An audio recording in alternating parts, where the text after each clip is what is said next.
Rain glazed the streets of Seattle, turning Christmas lights into blurred streaks on the car window. Harper Wells watched them slide past, thumb hooked under the hem of her navy dress. In the glass, she saw her reflection makeup, blended just right, hair twisted into a loose knot, lipstick a careful shade of cranberry. She looked like someone who had her life together. Teacher, 31, responsible. Her stomach still felt hollow. The rideshare slowed in front of Lucia's Trattoria, a corner Italian restaurant glowing warm against the wet December night. Fairy lights framed the windows. A neon fork buzzed in red above the door. Inside, figures moved between tables, the sudden dart of a child weaving through chair legs. "Here you go," the driver said. "Looks cozy in there." "It does," Harper replied. She paid, added a tip, then stepped into the damp air. It smelled like rain and car exhaust and garlic from the restaurant vents. Under the striped awning, she checked her phone. 7:12 p.m. A message from her older sister sat at the top of the screen. "You are going to love him. I swear, Harp, this one is actually emotionally literate. Do not bail," Harper had replied with a heart. She had already canceled Christmas Eve dinner, listening to her mother say, "Well, fingers crossed," and her father add, "He better like you because we sure do." Everyone wanted this to work. No one more than Harper. She slipped the phone into her clutch and went inside. Lucia's greeted her with a wash of heat and the smell of roasted tomatoes and bread. A Sinatra song floated over the murmur of voices. Glasses clinked. Someone at the bar laughed too loudly. The hostess looked up, smiled. "Hi, welcome. Do you have a reservation?" "Yes, under Wells, Harper. It should be for 2. The hostess checked the screen. "Table for 2 at 7. You are first. He will meet you there."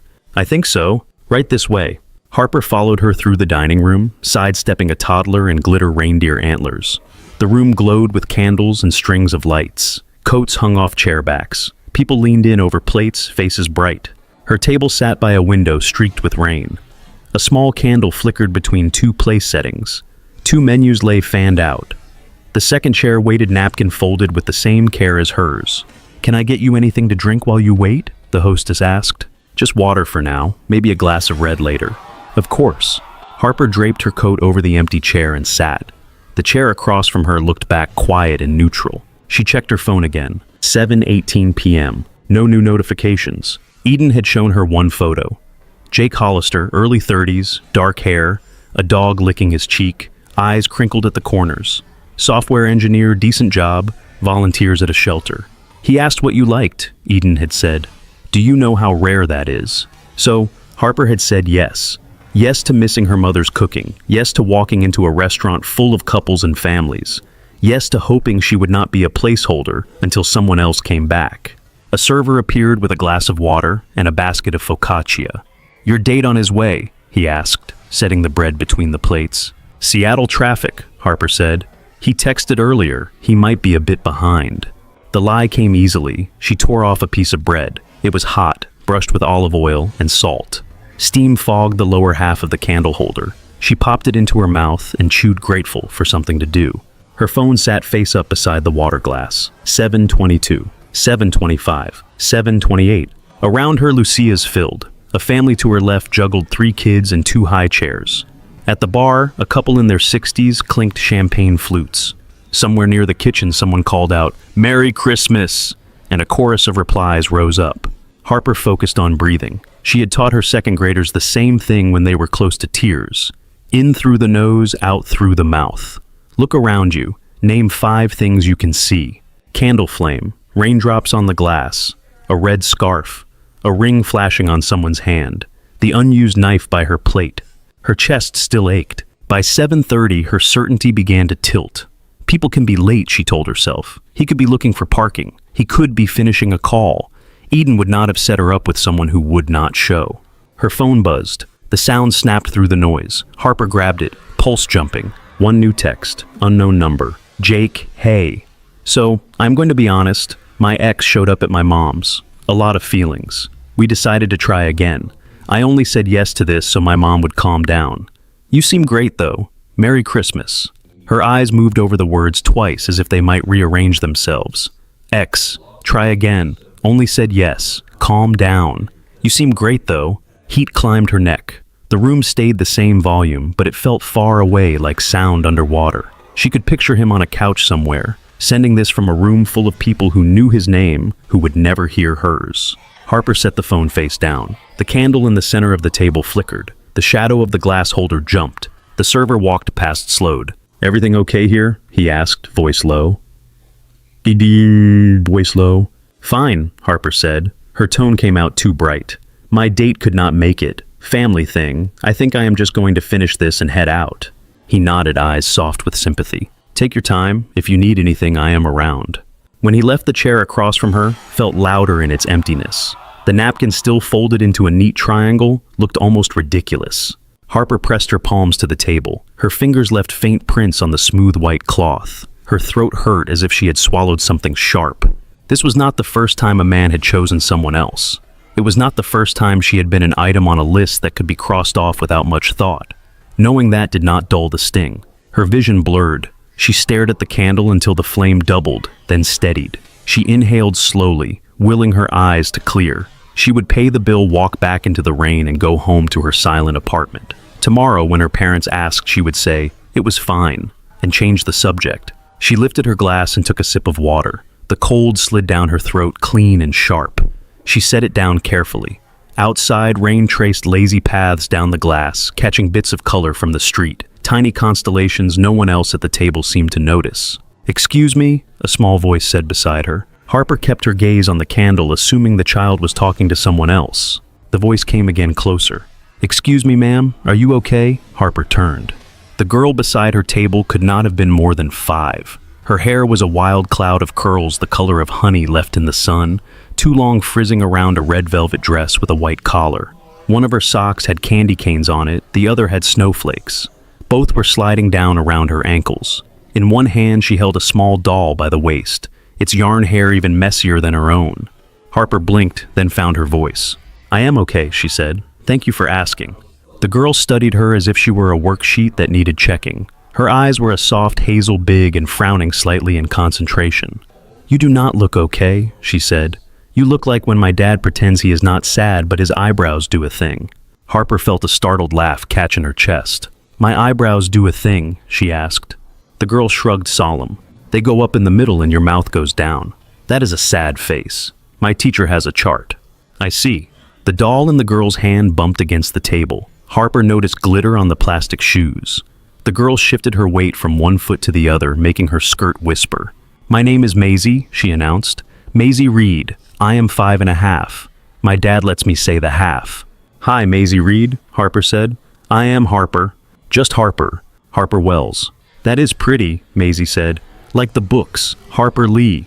Harper blinked again. "You know Harper Lee?" "Grandma reads books with no pictures," Maisie said. "I get bored, but I remember the covers." "Smart," Harper said softly. From across the room, a man stood up so quickly his chair scraped. He had one hand on the back of it as if catching it before it tipped, and the other already reaching toward them.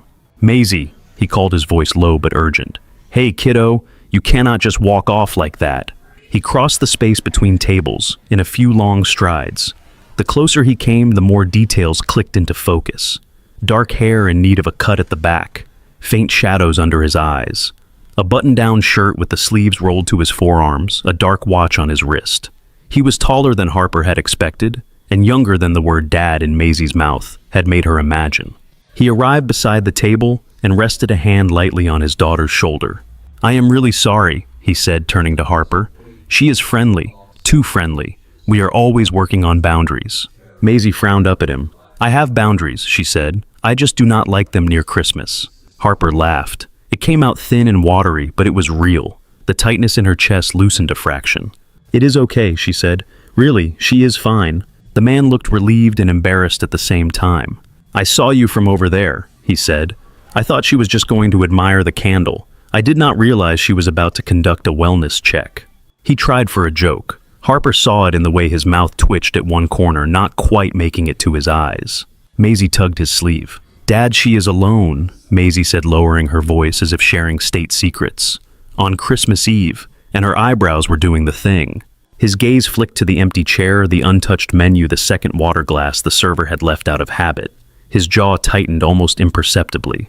"I am aware," he murmured. Harper had the sudden urge to apologize, though she had done nothing wrong.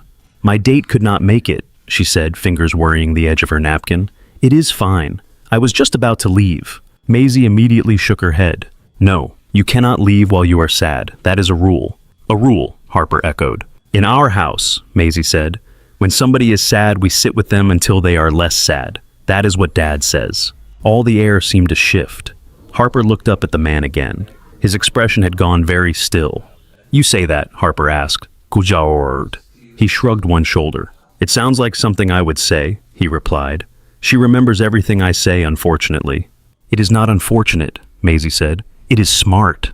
It is very smart, Harper agreed. There was a small silence. The restaurant noise hummed around their pocket of quiet. Somewhere behind them, a server called out a table number. A child squealed at a snowman sugar cookie. The candle between Harper and the empty chair burned steady, a small, stubborn flame. Maisie lifted her chin. Dad, she said, can she sit with us? His eyes widened. Maisie, we cannot just invite random people to dinner. She is not random, Maisie argued. She has a name, Harper, and she is sitting alone. That is not allowed on Christmas Eve. He flushed slightly, the color high on his cheeks. Sweetheart, she probably has plans. Harper heard herself speak before she decided to. I do not actually, she said. I mean, I did, but they fell through. She could have stopped there. She did not. It is okay. I will just finish my water and go home. Maisie shook her head, again curls bouncing. That sounds like a terrible plan, she said. Dad, we have room at our table. Grandma said Lucia makes extra bread. We can share. The man looked between his daughter and Harper, something like apology in his eyes. You really do not have to, he said. I know, Harper replied. Her hand brushed her phone. Jake's text sat there, a silent bruise.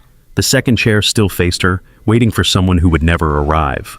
The thought of sitting through the rest of the evening alone felt heavier now that these two were here, filling the air with concern and slightly chaotic energy. She took a breath. If you are okay with it, she said, I would not mind the company for a little while. Maisie beamed. The change was instantaneous. It was like watching a string of lights flick on. See, she told her father, rule works.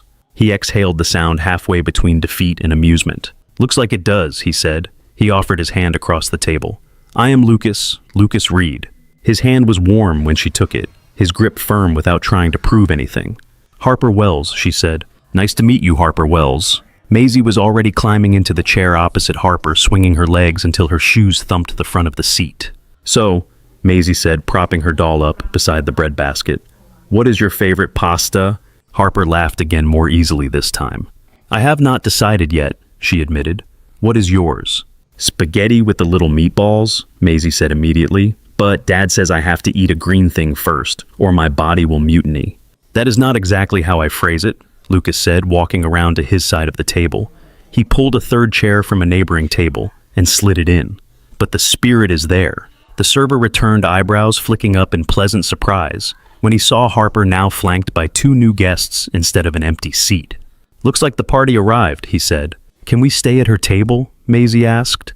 She was sad, and the rule says we sit with sad people. The server glanced at Lucas for confirmation. Lucas nodded.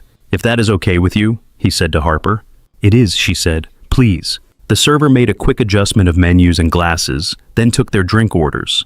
Maisie requested hot chocolate with marshmallows, clearly something she had repeated often enough that the server did not question it. Lucas ordered a beer. Harper finally asked for that glass of red. As the server walked away, the three of them sat in a small, unexpected triangle of candlelight. So, Lucas said, looking at Harper without prying, do you teach, or did I just imagine that because you have the same tone as my daughter's kindergarten teacher when you said smart? Harper smiled, the expression easier to find now. I teach second grade, actually, she said. Pinecrest Elementary. Lucas huffed a quiet laugh. Of course you do, he said. Maisie is starting there in the fall. Maisie gasped, delighted. Harper, you might be my teacher, she said. Then we could sit together at lunch sometimes. Except you would sit at the big table with the other teachers. Do you get pizza too? Sometimes we get salad, Harper said. Maisie made a face. That is a ripoff. Harper smiled over the top of Maisie's head at Lucas. He rolled his eyes slightly, but the affection in his gaze was unmistakable. The ache in Harper's chest had not disappeared, but it had shifted. It sat beside something new. Something lighter, like the first clear bell tone in a room that had been full of static. Outside the window, the rain kept falling soft and steady against the glass, while inside the candle between them burned brighter. By the time their drinks arrived, the tight knot in Harper's chest had loosened enough that she could feel hunger again. The server set a mug of hot chocolate in front of Maisie, topped with a generous mountain of marshmallows. He had arranged them into something that almost looked like a snowman, 3 circles stacked and leaning to one side. "Oh," Maisie breathed. "This is art." "Careful, it is hot," Lucas reminded her. "I know," she said, but still brought the mug close, inhaling the steam like it was perfume. Harper wrapped her fingers around the stem of her wine glass. The glass felt cool and smooth under her hand, the red inside catching bits of candlelight. "So," she said, "do you live nearby?" "Ballard," Lucas said. "Little rental house with questionable plumbing. You?" "Capitol Hill," Harper replied. "Walkable to school. Also walkable here if it were not raining this much." "I like the rain," Maisie said, which seemed untrue considering the way she had darted between puddles on the way in. "It makes the lights look like they are melting." Harper looked out the window. Street lamps and taillights and the blinking crosswalk sign all did look a bit melted, smeared softly by the water on the glass. "That is a good way to put it," she said. The server returned with a pad and an expectant look. "Have you had a chance to look at the menu?" he asked. Maisie pointed decisively at the kids section. "This one, the spaghetti. Can I have no parsley, please? Parsley is salad trying to sneak onto my food." The server bit back a smile. "No parsley," he confirmed. "And for you too." Lucas took the menu, glanced at it, then set it down. "I will have the chicken parmesan," he said. "And she," he nodded at Harper, "will have the house lasagna if she is still as indecisive as she looks." Harper raised her brows. "You are ordering for me now." He spread his hands. "I am making a strong suggestion." Harper skimmed the options one more time. The lasagna did sound good, layers and cheese and something solid. "Fine," she said. "Lasagna." When the server left, Lucas busied himself tearing a piece of bread. Maisie had already stretched herself across half the table lining up sugar packets. "So," Harper said lightly, "what do you do when you are not enforcing sadness rules?" Lucas chewed, swallowed. "I am an architect," he said. "Mostly commercial stuff. Right now I am working on a community center near Lake Union." "That sounds important." "It is mostly meetings about parking," he said. "But I like the idea of making places where people show up on purpose." Maisie perked up. "He draws buildings," she said. "And once he let me put a slide on top of one, but only in the pretend version." "I could not get the city to sign off on the rooftop slide," Lucas said. "Apparently safety codes are a thing."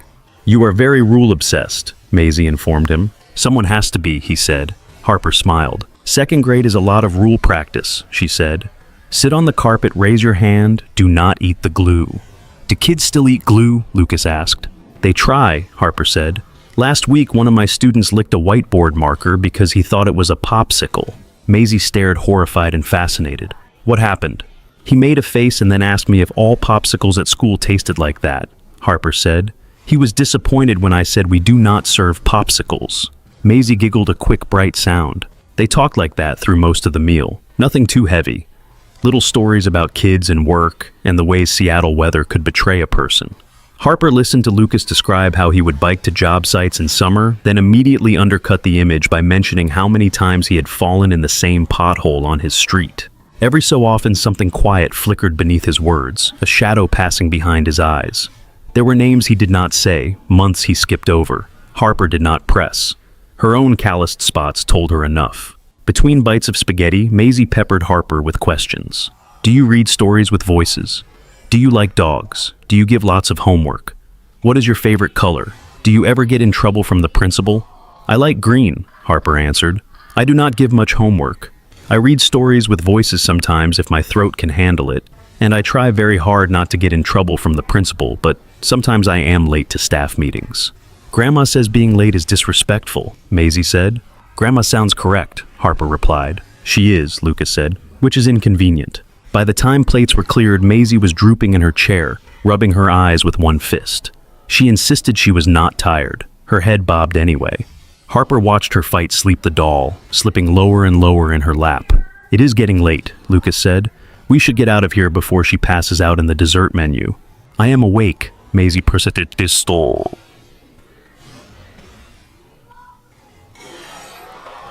Protested eyes closed. "Of course you are," Lucas said. He stood, walked around to lift her gently from the chair. She wrapped her arms around his neck automatically, nose pressing into his shoulder. Her legs hung heavy in striped tights. Harper stood too, smoothing the skirt of her dress. The restaurant had thinned out. Some tables were empty now. Candles burned low puddles of wax, reaching for the holders. "I will grab the check," Lucas said. "You do not have to worry about it." "You do not have to do that," Harper said. "I know," he replied. "I want to." He said it simply, not as a statement to be argued with. For a second, she thought of Jake's message again, of the words, "I only said yes, so my mom would calm down and let the contrast sit there in her chest." The server brought the check. While Lucas handed over his card, Harper helped Maisie wrangle herself into a puffy blue coat. The girl leaned against her for balance, hair brushing Harper's arm, warm and soft and smelling faintly like apples. On their way out, the hostess called, "Merry Christmas," and Harper answered without thinking, "Merry Christmas." Outside, the air felt colder than it had when she arrived. The rain had softened to a mist, the kind that seemed to hang rather than fall. The parking lot shone with reflected light. "Which way are you parked?" Lucas asked. "I walked," Harper said. "It is not far." He shifted Maisie's weight to his other hip. "Can I at least walk you to the corner?" he asked. "It feels wrong to let you disappear into the fog like some mysterious Christmas apparition." "I am not that mysterious," she said, but she nodded. They stepped out from under the awning. Their breath puffed in front of them. Somewhere nearby, a car door slammed, followed by muffled music. For a moment, they walked in silence. Maisie had surrendered fully to sleep, his head lolling against Lucas's chest. Her hand still clutched the doll by one plastic leg. At the edge of the lot, beneath a street lamp that gave the sidewalk a pale yellow circle, Harper stopped. "This is good," she said. "You do not have to go further." "All right," Lucas said. He shifted again as if bracing himself to say something. "I am sorry about your night," he added. "About the part before we sat down." Harper glanced at him. The light made his eyes look darker, the lines around them more pronounced. "You did not even see it," she said. "I saw enough," he replied. His chair stayed empty. "You did not deserve that." Her throat tightened. She stared down at the wet pavement for a second. "Thank you," she said, "for not pretending it was nothing." "It was not nothing," he said. His free hand slipped into his coat pocket. He pulled it out empty, put it back again, as if he had forgotten what he had reached for. "This is going to sound high school," he said, a small self-conscious smile touching his mouth. "But would it be weird if I asked for your number?" She let the words hang there. A few months ago, she would have hesitated. Tonight, after the sharp drop and the unexpected soft landing in a booth, with this man and his fearless daughter, it felt less like a risk and more like an honest question. "What for?" she asked, not because she did not know, but because she wanted to hear him say it. "So I can buy you coffee," he said, "without a chaperone who drinks hot chocolate and critiques the vegetable situation." "Hey," Maisie mumbled sleepily against his shoulder. Lucas smiled. "Sorry," he said softly into her hair. Then to Harper. "And so, I can say thank you properly, for making this night better than it started." Harper reached into her clutch and pulled out her phone. "Give me yours," she said. They stood under the street lamp, trading phones with the sort of carefulness people used when passing something fragile. She typed her name into his contacts, watched as he typed his into hers. "Now you have a direct line to second-grade chaos," she said. "And you," he replied, "have a direct line to questionable pancake recipes." She slipped her phone back into her bag. "I like pancakes," she said. "Good," he replied. "We make a lot of them." Another small silence settled this one less awkward, more like a space that had been cleared on purpose. "Good night, Harper," he said. "Good night, Lucas," she answered. "And good night, Maisie." The girl gave a little snore as her response. Harper stepped back onto the sidewalk. As she walked away, she felt their eyes on her for a moment, then the sense of them turning toward their car, toward their version of home. Rain tapped gently at her umbrella. The city hummed. Somewhere behind her, Lucia's windows glowed, turning people into silhouettes against the light. By the time she reached her apartment, her phone vibrated in her pocket. Unknown number. "Lucas, it was really good to meet you tonight. Merry Christmas, Harper." She unlocked her door, dropped her keys in the dish by habit, and leaned against it as it clicked shut. Her fingers hovered over the screen for only a second before she typed back. "Harper, you too. Merry Christmas, Lucas." For a long moment, she stood in the faint yellow light of her living room lamp, her coat still on the city quiet outside her window. Then she toed off her shoes, crossed to the small table by the window, and sat down in one of the two chairs. For the first time in a while, the empty chair across from her did not look like proof of anything. It looked like space. Harper woke to the sound of rain on the window and her phone buzzing on the nightstand. For a second, she forgot what day it was. The room was dim, a gray December morning. The faint outline of the Christmas tree she had put up in the corner glowed with the lights she had forgotten to turn off before bed. Her apartment smelled faintly of pine and coffee from yesterday. She reached for her phone. One new message. "Lucas, I hope you got some sleep. Maisie just informed me that Harper is our Christmas friend, and that we should say Merry Christmas again just in case." Harper smiled into her pillow. "Harper, Merry Christmas to both of you, and to your hot chocolate snowman."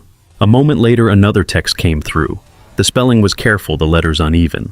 Maisie dictated with help, "Merry Christmas, Harper. Thank you for sitting with us. From Maisie and my doll and dad." Below it, a photo appeared. Maisie at a kitchen table, hair sticking up in every direction, wearing the same red dress under an oversized cardigan. In front of her sat a disastrous stack of pancakes slanted and slightly burned on one side. She grinned at the camera, holding up a fork like a trophy. Lucas's hand was visible in the corner of the frame, blurry, as if he had pulled it back too late. Harper's chest tightened in a way that had nothing to do with Jake or the empty chair at Lucia's. She typed back before she could overthink it. "Harper, those pancakes look like masterpieces. Lucas, that is one word for them." She lay there for a while, phone on her chest, listening to the rain and the distant clank of pipes in the building. Her parents would be waiting at her aunt's house in the suburbs. There would be ham and mashed potatoes and her mother's attempt at a new dessert recipe. There would be questions about the blind date she was not ready to reframe yet. She pushed herself up, swung her legs over the side of the bed, and let her feet find the soft rug. By the afternoon, she was sitting on a couch between her mother and her cousin, a holiday movie playing in the background, half ignored. Wrapping paper crinkled at their feet. A candle that smelled like cinnamon burned on the coffee table. Her mother leaned closer. "So," she said quietly, "how was last night?" Harper watched an animated snowman on the screen slip and slide across an ice rink. "It was complicated," she said. Her mother's hand paused in midair, then lowered to her lap. "Complicated bad or complicated good?" "Both," Harper said. "I will tell you after dessert." Her mother nodded slowly, as if sensing the edges of the story, but not ready to push. Instead, she reached for Harper's hand and squeezed once. Later, when the dishes were piled in the sink and the house had quieted to the rustle of someone loading the dishwasher, Harper retreated to the guest room with her phone. Lucas surviving family time. Harper barely. "You?" "Lucas, we are at my mom's. Maisie is currently convincing my mother that dolls need stocking stuffers too." Harper, "She is not wrong." "Lucas, you should not encourage her. I am outnumbered as it is." Harper hesitated a beat, then typed, "Harper, do you want to grab coffee sometime this week when you are not outnumbered?" The three dots appeared almost immediately. "Lucas, yes, that sounds great. I am off work until after New Year. What about Tuesday?" Harper checked her mental calendar. Tuesday was the 27th. School was still on break. No meetings, no obligations. Harper, "Tuesday works." "Lucas, there is a little place by Lake Union Harbor Brew. Do you know it?" Harper thought of the small coffee shop near the water, with its fogged windows and view of boats rocking in their slips. "Harper, I know it." Lucas, noon. Harper, noon. "Lucas, then it is a date. I mean, not a date, unless you want it to be. We can negotiate the terminology later." She laughed, the sound echoing softly in the empty room. "Harper, let us start with coffee, and see if I survive your stories about Maisie's vegetable grievances." Lucas, fair. On Tuesday, the rain let up enough that the sky opened into a high, pale shell. The air was cold but clear, the kind that pinched her cheeks as Harper walked along the sidewalk toward the water. Harbor Brew sat on the corner, its front windows fogged and glowing. A chalkboard sign out front advertised peppermint mochas and a seasonal cookie shaped like a tree. Lucas was already inside, sitting at a small table by the window. He wore a navy sweater and jeans, his hair slightly damp, as if he had misjudged the rain between the car and the door. His hands were wrapped around a ceramic mug. When he saw her, he stood up too quickly, bumping the table, and caught the mug before it tipped. "Hi," he said. "Hi," she replied. They stood for a second too long, both apparently trying to decide whether a hug would be too much, then settled on a quick, slightly awkward one that smelled like coffee and laundry detergent. "I ordered you something," he said when they sat. "I gambled wildly and went with a latte." "Safe choice," she said. "I was a latte person before this meeting. It tracks." They had one with cinnamon, but I did not want to overstep. "You were correct not to overstep with cinnamon." He smiled, more relaxed now, as if they had navigated an invisible test. The barista brought over a latte with a leaf pattern swirling in the foam. Harper wrapped her hands around it, letting the heat soak into her fingers. Through the window behind Lucas, the surface of Lake Union shivered with small ripples. A gull rode the air above the water wings rigid. "How is Maisie?" Harper asked. "Recovering from the tragic lack of puppy under the tree," he said. "She got roller skates instead. We are all taking out extra health insurance." I am guessing she did not forget to mention the puppy in her letter. "She dictated a footnote," he said. Literally said, "Dear Santa, please read the bottom, it is important." Harper sipped her latte. The foam kissed her upper lip. She wiped it away with the back of her hand. "Thank you for meeting me," she said. "Thank you for suggesting it," he replied. There was a pause, not uncomfortable, just full. "So," she said, "tell me about you, in non-5-year-old terms." He looked out the window for a moment as if collecting pieces. "I grew up in Tacoma," he said. "Middle of 3 boys. We broke a lot of furniture. My mom still flinches when a ball comes out at family gatherings." "Brothers can be hazardous," Harper said. "Occupational hazard of childhood," he agreed. "I went to UW for architecture, met Marissa there." He said the name lightly, but Harper heard the weight under it. She watched his thumb trace the handle of his mug. "We were in the same design studio," he continued. "She made these impossible models out of cardboard that always looked like they belonged in magazines. I was the guy with glue on his hands and a half-finished floor plan." "Did you at least have straight lines?" Harper asked. "Eventually," he said. "She made me better, in a lot of ways." He took a breath, stared at a point over her shoulder, then met her eyes again. "She got sick 3 years ago," he said. "Autoimmune thing. Rare aggressive. One of those words that mean we do not really know what to do with this. 8 months of hospital rooms and lists and learning how many people can fit into a waiting room if they really try." Harper listened. The warmth of the latte in her hands felt almost intrusive in the face of what he was describing. "She was 32, he said. "She was more worried about whether I knew how to pack Maisie's lunch than about herself. She had me write down all these little things.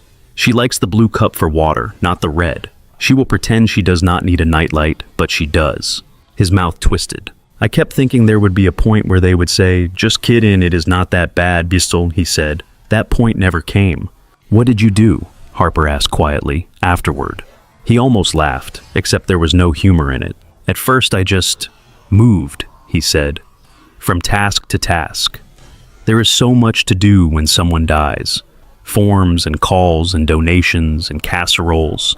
People tell you they are sorry so often the words start to sound like a doorbell." He stared into his coffee. "Then when everyone went home," he went on, "there was me and a toddler in a house that felt 3 sizes too big. My mom moved in. Maisie needed me to know what day it was, so I learned that, day by day." Harper's throat felt tight for him. "She loves you," she said. "That much is very obvious." His eyes softened. "She does," he said. "Sometimes I think she saved me more than I saved her. She would bring me her books and say, 'Read, please.' And I would think, 'Okay, I can do this 1 page, maybe the next.' And somewhere in there, things stopped feeling quite so much like walking through water." He lifted his gaze to hers. "I am telling you all this," he said slowly, "because I do not want to be the guy who looks fine. And then 6 months down the line, you find out he is still living in a shadow." The honesty of it sat between them like an extra cup on the table. "I appreciate that," Harper said. Her own stories jostled for space. Nights staring at her ceiling, replaying conversations with men who had told her she was great, but as if she were a couch they liked, but the color did not match their rug. She took another sip of coffee, then set the cup down. "Most of the men I have dated," she said, "were either not over their exes or not interested in anything that involved saying the word future out loud. Solid options," he said. "There was one," she continued, "who used to talk about this mythical woman he was sure was out there, his soulmate. They had not met yet, but he knew I was not her. We were together for almost a year while he waited for her to show up." Lucas winced. "That is rough," he said. "I kept thinking I could audition well enough to change his mind," she said. "Turns out you cannot audition for a part that was already cast in his head." He watched her carefully. "And you have been told several times that you are great, but," he said. "That seems to be the theme," she replied. "Well," he said, "for what it is worth, I have known you, 3 hours total, and I have yet to see a but that makes any sense." Her mouth quirked. "You have seen me eat bread and cry in a restaurant bathroom," she said. "Your sample size is limited." "True," he said, "but it is high-quality data." She laughed, the sound surprising her. The heaviness in the air thinned a little, replaced by something clearer. A group of students came in shaking the cold from their jackets, filling the shop with more noise. Outside, a boat glided across the water, leaving a V of ripples in its wake. Lucas glanced at the time. "Do you need to get anywhere?" he asked. "I am gloriously free," she said. "No grading until after New Year." He relaxed back in his chair. "Good," he said, "because I have not yet heard your stance on the great pancake debate." "There is a great pancake debate?" she asked. "There is in our house," he said. "Chocolate chips and the batter on top or both. The factions are fierce." "I feel underqualified to weigh in without a tasting," she said. "Challenge accepted," he replied. They stayed until the barista started stacking chairs on top of tables at the back. As they stepped outside, the cold air wrapped around them, again bright and clean. Harper pulled her scarf tighter. Lucas shoved his hands into his pockets. "I am glad you texted," he said. "Me too," she replied. They paused on the sidewalk. "Can I see you again?" he asked. "With or without 5-year-old supervision?" "Yes," she said. "I would like that." He smiled, the kind that reached his eyes this time. "Then we will figure that out," he said. She walked away with the taste of coffee on her tongue, and the echo of his stories in her head, the city stretching out in front of her, wet and reflecting light. The days between coffee and their next plan slid by in a steady rhythm of small messages. Photos of half-eaten pancakes with captions about structural failure. A picture of a crayon drawing that was supposedly a portrait of Harper, all green dress and stick legs. A snapshot of a Lego tower that leaned so far it made her nervous just looking at it. On Thursday evening, after a long day of classroom cleanup and lesson planning, for January, Harper sat at her kitchen table, with her laptop open and her phone beside it. The glow from the screen painted her hands in blue light. Outside, darkness had already settled over the city. Lucas had any strong feelings about Thai food. Harper, very strong, pro, loyal supporter. Lucas, good. There is a place in Fremont that my coworkers swear by. Little place, lots of plants, makes you question your life choices if you order extra spicy. Harper, are you trying to test my pain tolerance on a second date? She hesitated a moment, then did not delete the word date. Lucas, I would never subject a second-grade teacher to that kind of ordeal. Third date material at least. Harper felt heat go to her cheeks even though no one was there to see. Harper, Saturday. Lucas, Saturday. 7. I will send you the address. The restaurant turned out to be tucked into the ground floor of an old brick building, neon sign humming above a window, crowded with potted herbs. Inside, the air smelled like lemongrass and coconut and something bright she could not quite name. Harper shrugged off her coat and scanned the room. Lucas stood up from a corner table, his expression easing when he spotted her. He wore a charcoal sweater this time, sleeves pushed to his forearms, a quick smile already forming. "Hi," he said. "Hi," she said back. It was easier to hug this time, less awkward, less uncertainty about where to put her arms. They bumped shoulders and then settled a brief press of warmth that lingered when they pulled apart. "You look nice," he said. "I hope you did not dress up too much because I am about to eat more noodles than is dignified." "Dignity is overrated," she said, taking the seat across from him. "As long as you do not splash curry on the people behind you." "No promises," he said. They ordered, and when the server walked away with their menus, the quiet between them felt full, not empty. "So," Harper said, tracing the condensation on her water glass with her fingertip, "how did the roller skate trials go?" Lucas groaned softly. "You know how you think you have decent balance," he said, "until you put wheels on your feet, and your 5-year-old looks at you like you are a baby deer on ice." "I would pay to see that," she said. "There may or may not be video," he admitted. "My mother was very quick with her phone." "Of course she was. Maisie loves them," he went on. "The skates, not the videos. She keeps saying she is going to skate to school once it starts again. I have tried to explain basic geography." He played with the paper wrapper of his chopsticks for a second, then set them down. "She asked about you," he added. "A lot." Harper's stomach fluttered. "What did she say?" she asked. "Mostly that your name sounds like a storybook character," he said. "And that you have sad eyebrows but a nice laugh." Harper huffed a quiet breath through her nose. "I will take what I can get," she said. The server arrived with their drinks, sliding a tall glass of iced tea in front of her and a beer in front of him. When he left, Lucas rested his forearms on the table. "I wanted to talk to you about her," he said, "about Maisie." The way he said it made Harper sit up a little straighter.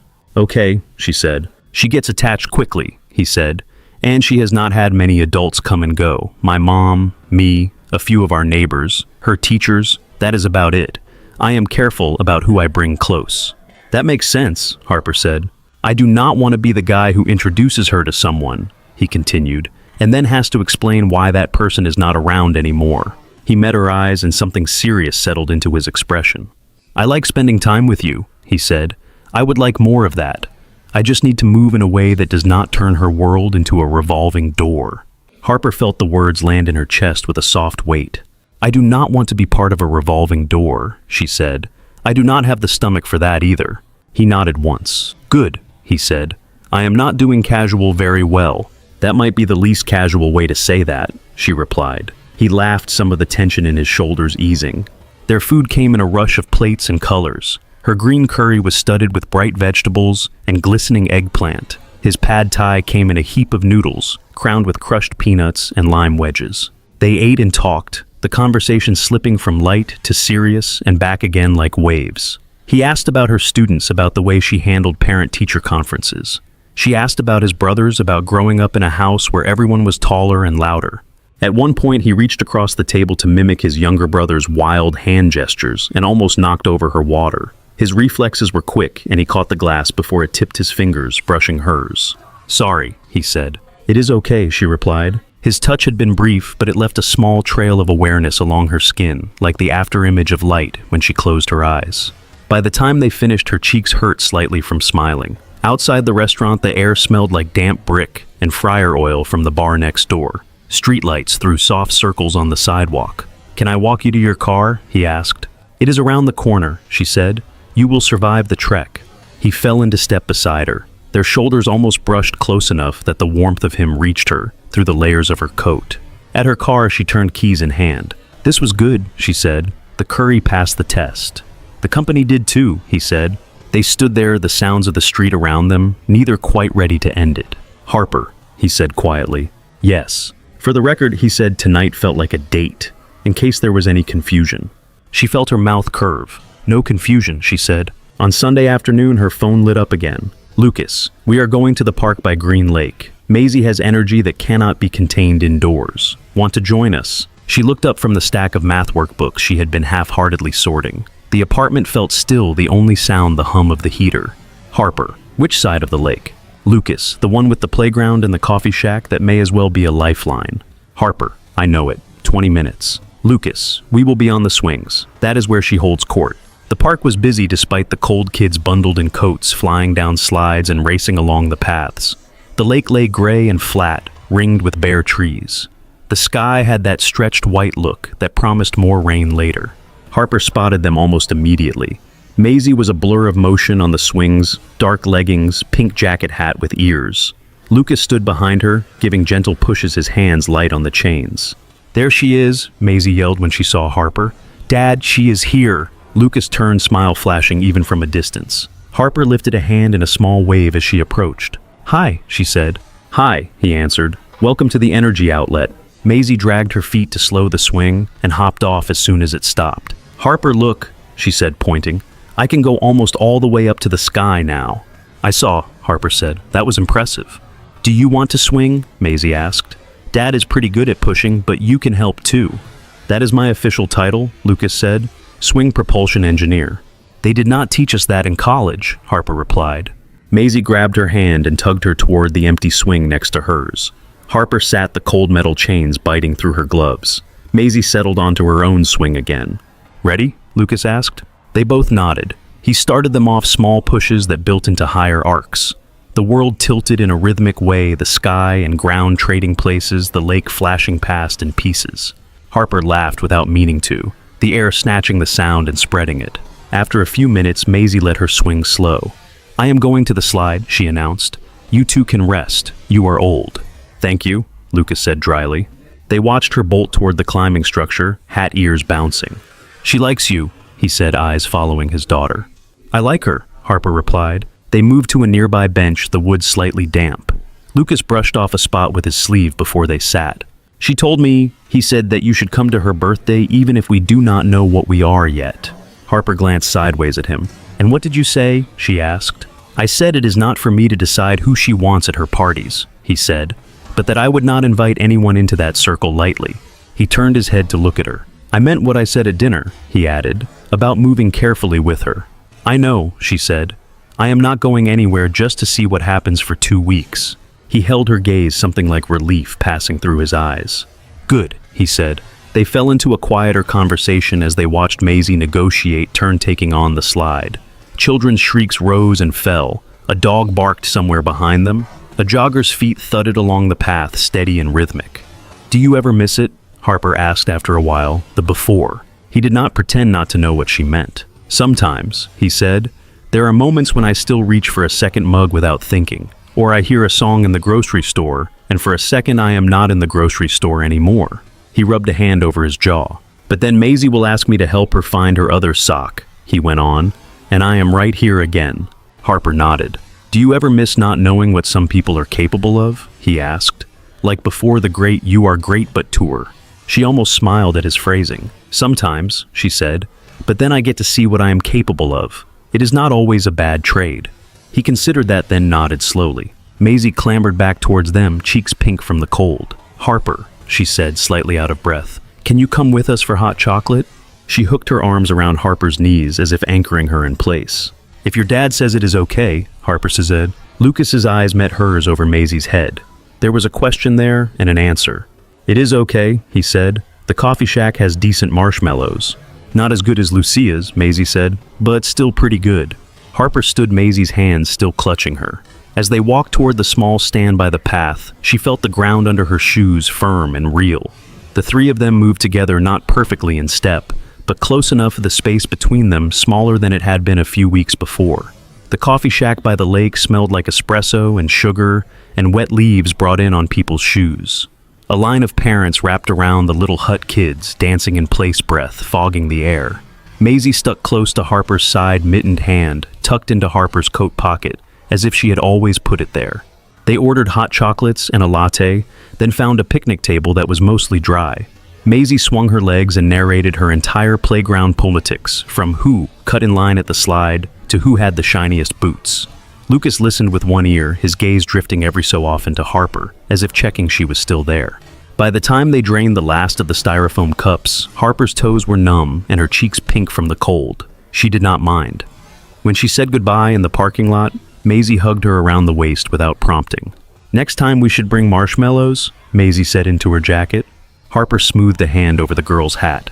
"Next time," she agreed. Winter softened into something else. The holidays disappeared into the usual stretch of gray sky and early sunsets. School started again, the hallways at Pinecrest filling with the slap of sneakers and the squeak of backpack straps. Harper's days became a cycle of lesson plans, reading groups, and the steady hum of 30 small people learning how to be in the world. Text threads braided through those days. A photo of Maisie in mismatched pajamas giving a thumbs up to a stack of picture books. A snapshot of a blueprint covered in crayon editions. A video of Lucas attempting to braid hair while Maisie patiently explained that he was twisting like spaghetti, not like a braid. January blinked into February. One rainy Friday, Harper glanced at the staff room bulletin board and saw a flyer taped slightly crooked near the coffee machine. Pinecrest, Kinder, Spring, Showcase, Friday, March 10th, families welcome. Someone had drawn flowers in the margins with a green marker. Harper smiled. Flowers meant spring.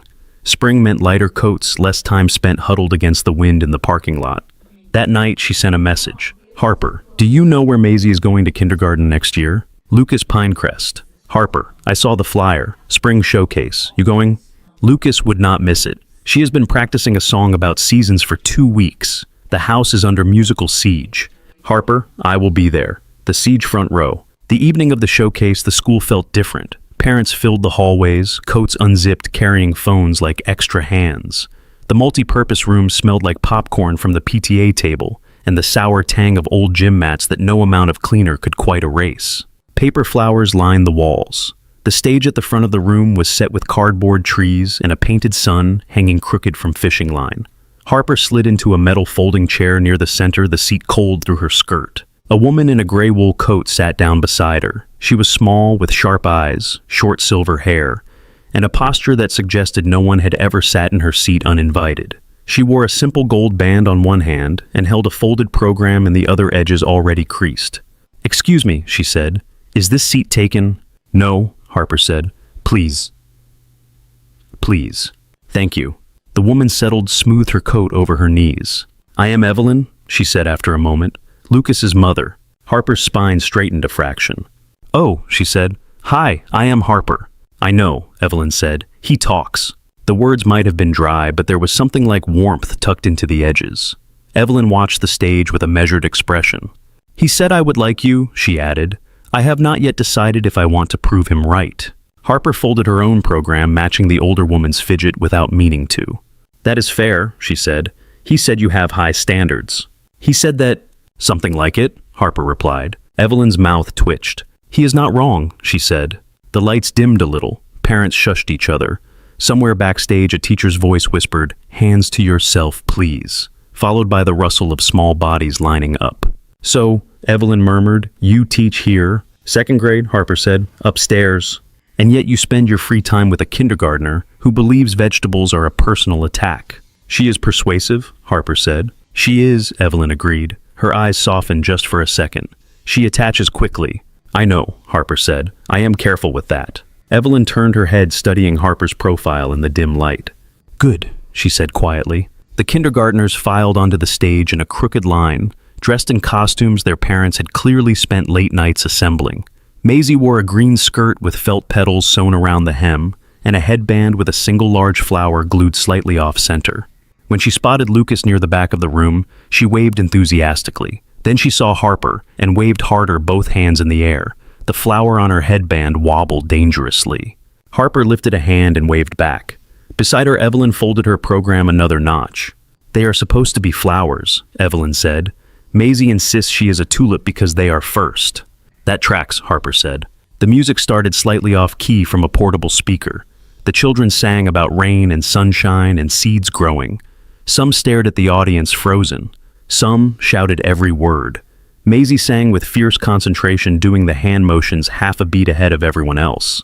Harper found herself smiling, the kind that crept up without permission. When the show ended, the room erupted in applause. Phones rose like a second audience, catching the bows and the final chaotic exit off stage. Parents surged to the front to retrieve their kids. In the rush, Harper hung back. She watched from the side as Lucas scooped Maisie into his arms. The girl's costume shed a trail of felt petals onto the floor. "You were amazing," he said against her hair. "I remembered all the words," she said, breathless. "Did you see Miss Harper? She was here. I waved." "I saw," he said. Evelyn and Harper made their way through the crowd together. Near the front, Maisie spotted them and wriggled down to the floor. "Harper!" she cried, barreling into her. "You came!" "Of course I did," Harper said, steadying both of them. "I could not miss the debut of the most important tulip." "I was the most important, right?" Maisie asked, serious. "You were certainly the loudest," Lucas teased. Evelyn stepped closer, resting a hand lightly on Maisie's shoulder. "You did beautifully," she said. "All that practicing paid off." Maisie beamed. Harper glanced at Evelyn. The older woman's expression was softer now, some of the earlier sharpness smoothed. "You should come over for dinner sometime," Evelyn said, as if they were picking up a conversation that had already been half finished. "Proper dinner, not just coffee and pancakes." Harper blinked. "I would like that," she said. "It is time someone besides me supervises my son's cooking," Evelyn added. "Hey," Lucas said. "What?" Evelyn replied. "I raised you. I know what happens when recipes say season to taste." Spring unfurled slowly. The rain warmed, turned to short bursts between longer stretches of pale blue. The trees along the street outside Harper's apartment sprouted tiny leaves, then fuller ones. In her classroom, drawings shifted from snowmen to sun and grass and people with less common sense about coat sleeves. She went to dinner at Lucas's house one Friday in April. The place was small but bright, with mismatched chairs around a wooden table and a line of Maisie's artwork taped along one wall. Evelyn moved through the kitchen with efficient ease, passing ingredients to Lucas and commenting frankly on his chopping skills. "At least he can boil water now," she told Harper. The bar was low. Maisie insisted Harper sit next to her. All through the meal, the girl passed her peas one at a time and whispered secrets about which fork was the best fork and how Grandma sometimes snuck extra cookies into her lunchbox. At one point, when Evelyn went to check on the dessert and Maisie dashed off to show Harper a drawing on the fridge, Lucas caught Harper's hand under the table and squeezed it once. The contact was brief, hidden, and said more than a dozen carefully crafted sentences could have. By early summer, a heat Harper had almost forgotten settled over the city. Not the thick, smothering kind, but a warmth that made open windows feel possible. People spilled into parks and sat on stoops with iced drinks. The sky stretched wider, a clearer blue.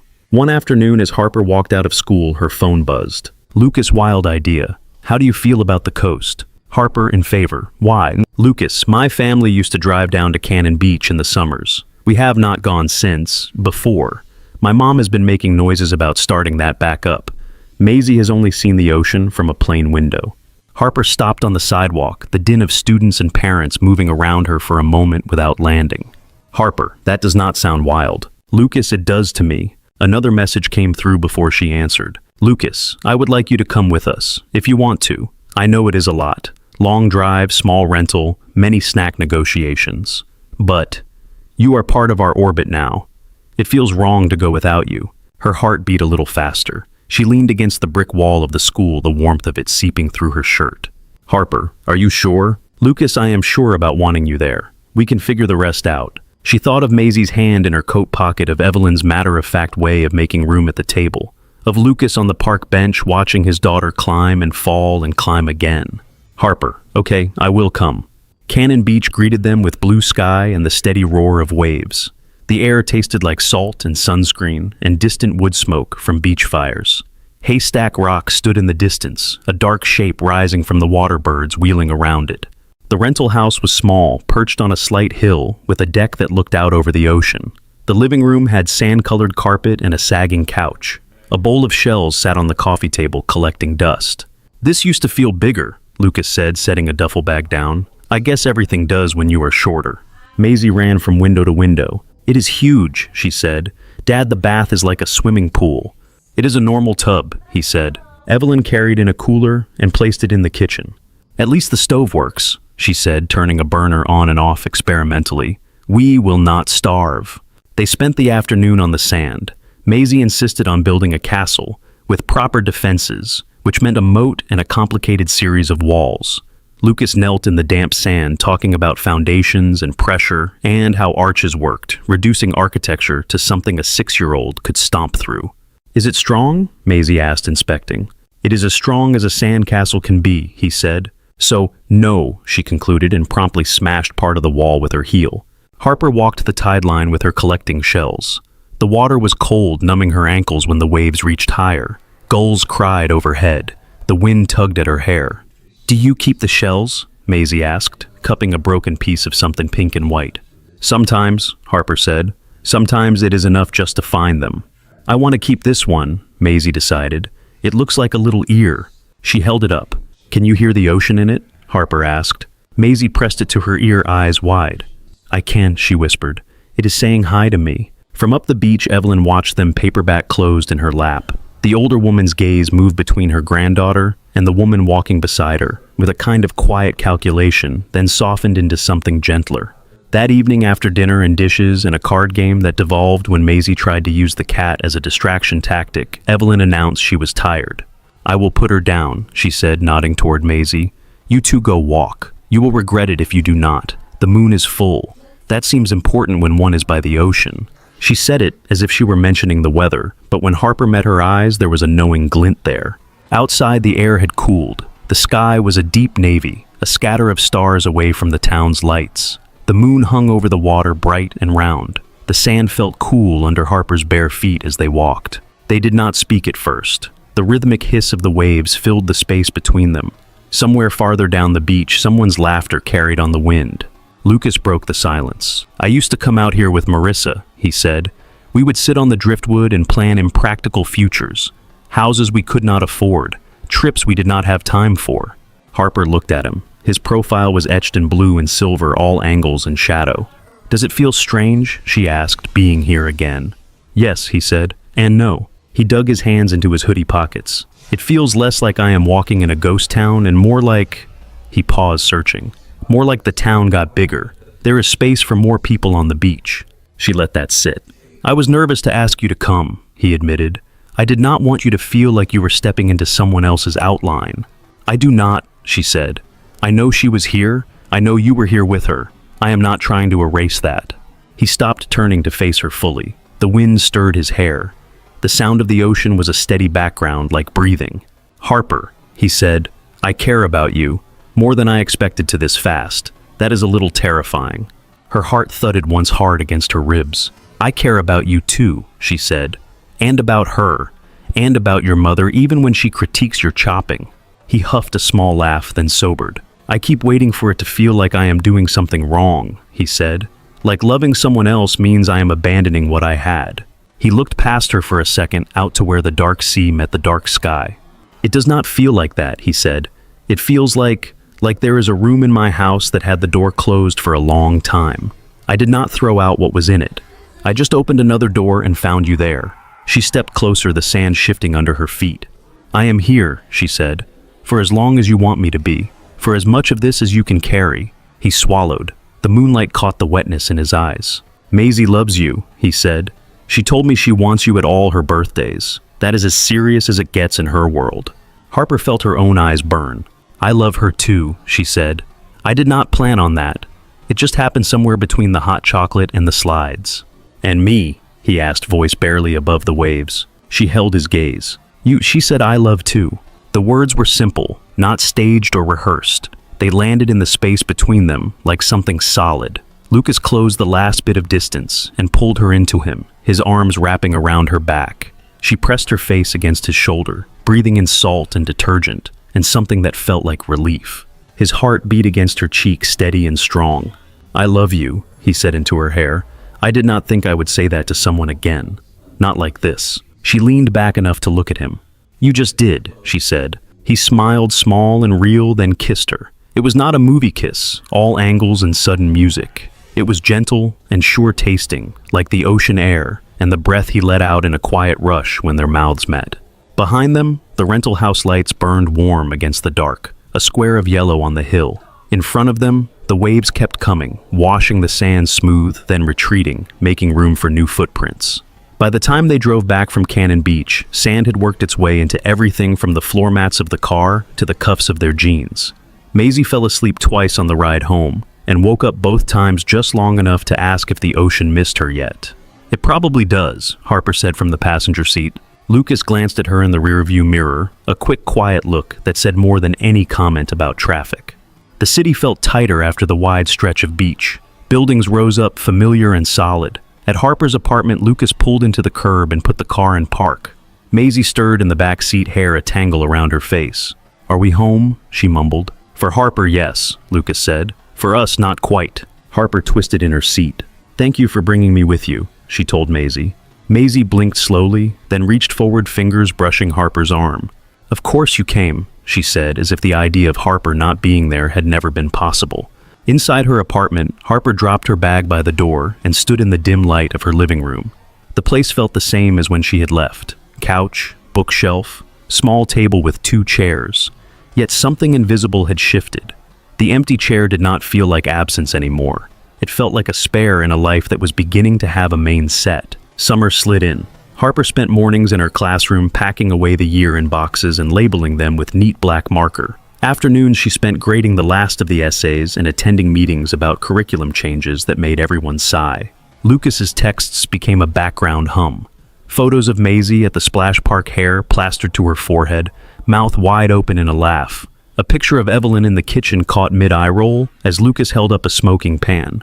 A shot of the 3 of them on the couch, someone else's hand clearly holding the phone at an awkward angle, all 3 leaning in. One evening in late July, Harper sat on the sidewalk in front of her building, watching kids from the next block draw chalk galaxies on the concrete. Her phone buzzed. Lucas, big news. We have entered birthday planning mode. Harper, that sounds serious. Lucas 6 is apparently the most important age in the history of ages. There is talk of a unicorn-themed situation. Harper, I am available for unicorn consultation. Lucas, you laugh, but I may take you up on that. A moment passed, then another message came through. Lucas, would you be willing to help me plan it and obviously be there? I told you before. I am careful with who gets involved in her big days. I would like you involved. Harper stared at the screen, the chalk dust in the air catching in her throat. A little girl down the sidewalk announced that her star was bigger than everyone else's. Someone's radio played a song that had been on repeat all summer. Harper, I want to be there. Tell me what the Unicorn Committee requires. Planning the party became a shared project. Harper met Lucas and Evelyn at the kitchen table one Saturday, a notebook open between them, Maisie perched on a chair with her knees under her chin. Non-negotiables, Maisie said, ticking them off on her fingers. bouncy castle, cupcakes with lots of frosting, face painting, and Harper. Evelyn arched an eyebrow. "We will see what the budget says," she said. "About the bouncy castle, not about Harper. That line item is already approved." Harper tried not to show how those words landed. They settled on the park near the house, the one with the big trees and the wide open field. The bouncy castle stayed on the list, circled with 3 question marks beside it. Lucas and Harper spent an evening on the couch, each with a laptop, comparing rental companies and trying to figure out how much chaos was acceptable. The day of the party arrived hot and bright. The sky was a clear blue bowl. Harper showed up at the park with a cooler of juice boxes and a bag of extra sunscreen. The air was full of shouts and the slap of sneakers on the path. Lucas was already there, wrestling with a folding table. He wore a faded baseball cap and a t-shirt, sweat darkening the fabric at his shoulders. The bouncy castle loomed behind him, inflated and colorful, its entrance flapping slightly in the breeze. "You made the leap," Harper said, setting the cooler down. "I caved," he said. Peer pressure from a small person. As if summoned, Maisie appeared, her face already smudged with something pink, wearing a t-shirt with a glittery 6 on it. "Harper!" she yelled, launching herself forward. "You are here!" She hit Harper at the waist again, arms wrapping tight. Harper steadied them both, laughing. "Of course I'm here," Harper said. "I would not miss this." "Come see the castle," Maisie demanded, grabbing her hand. "It is like a house made of air." "That sounds structurally questionable," Harper said as she let herself be pulled along. Evelyn stood near the picnic tables, arranging plates and napkins in neat stacks. She wore a wide-brimmed hat and sunglasses, but there was no mistaking the set of her shoulders. "You are just in time," she said when Harper approached. "We need someone who can keep children from eating frosting with their fingers before the candles." "I am highly qualified for that," Harper said. Evelyn gave her a look that was almost a smile. Parents arrived in clumps, shepherding children, carrying wrapped gifts and wearing expressions that said they had been told it was very important to be here. Names blurred as Harper greeted them, learning which child belonged to which adult. The bouncy castle filled with little bodies, all limbs and shrieks and static. Harper found herself moving through the day almost without thinking about it. She tied balloons to the backs of chairs. She handed out slices of pizza. She crouched to listen when a little boy in dinosaur sneakers explained that he was in fact a velociraptor in disguise. Every so often she caught Lucas watching her, his eyes tracking her as she moved from group to group. Once when she passed him a roll of tape, their fingers brushed and lingered for a fraction of a second longer than necessary. When it was time for cake, they gathered everyone around the picnic tables. The cake was less unicorn and more colorful store-bought circle than Maisie's original vision, but someone had added plastic unicorn figurines on top, charging through the frosting. Lucas lit the candles, 10 of them at Maisie's insistence, because more fire is more exciting. "Ready?" he asked. Maisie nodded, eyes wide, cheeks already smudged with something green from the face paint booth that had materialized courtesy of one of Evelyn's neighbors. Everyone began singing "Happy Birthday" in a jumble of keys, some too high, some too low. Harper's voice wove into the mix, not the loudest, not the quietest. At the end, Maisie squeezed her eyes shut. For a second, her face went very still, a little crease between her brows. Then she blew, cheeks puffing, sending wax smoke into the warm air. "What did you wish for?" one of the kids demanded. "I cannot tell, or it will not happen," Maisie replied solemnly. "But it is good." After cake, the day took on that loose feeling of a party winding down. Parents collected goodie bags. Kids began to wilt around the edges, some rubbing their eyes, some overcompensating with increased volume. Harper was stacking paper plates when she felt a tug at her elbow. "Harper," Maisie said, her voice suddenly quieter than it had been all afternoon. "Can you sit with me?" The request sounded different, less like a child corralling a favorite adult, more like an invitation to something specific. Harper wiped her hands on a napkin and followed her to one of the empty picnic tables under a tree. They sat, legs dangling. The bouncy castle deflated slowly in the distance as the rental company started packing up, its bright walls sagging. "Did you have a good birthday?" Harper asked. "The best," Maisie said. She picked at the corner of the table, peeling up a splinter of wood, then pressing it back down. "Can I ask you something?" she said. "Anything," Harper replied. Maisie leaned her elbows on the table, chin in her hands, serious in a way that made her look older than 6. "Are you going to come to my birthdays every year?" she asked. "Like all of them, not just this one." Harper's heart gave a small, startled jump. She looked at the girl beside her, the hat slightly crooked on her head, the remnants of a butterfly painted on her cheek. "I would like to," Harper said carefully. "If you want me to, if I'm still invited." I want you to, Maisie said without hesitation, I want you to come to all my birthdays and to Christmas and to the first day of school. I want you to be my family like Grandma is. The word hung there, family, said with the easy certainty of a child who believed that wanting something hard enough made it possible. Because the thing is, Maisie continued, I love you, like a lot, and Dad loves you, I can tell. He looks at you with his soft eyes, so you should be our family. Harper felt something inside her go very still and then very bright. Her vision prickled around the edges. You love me, she repeated softly. Maisie nodded as if this were the most obvious fact in the world. So, you should be in my family, she said. That is how it works. You love people, and then they are family. Grandma says blood is important, but also she says she adopted Mr. Whiskers and he is family, so I think we can adopt you. Harper laughed, the sound tangled with a breath that wanted to be a sob. That seems fair, she said. Maisie slid off the bench and climbed into Harper's lap without asking permission. She wrapped her arms around Harper's neck and held on. Can you be my family? She asked into Harper's shoulder. For real? Harper closed her eyes.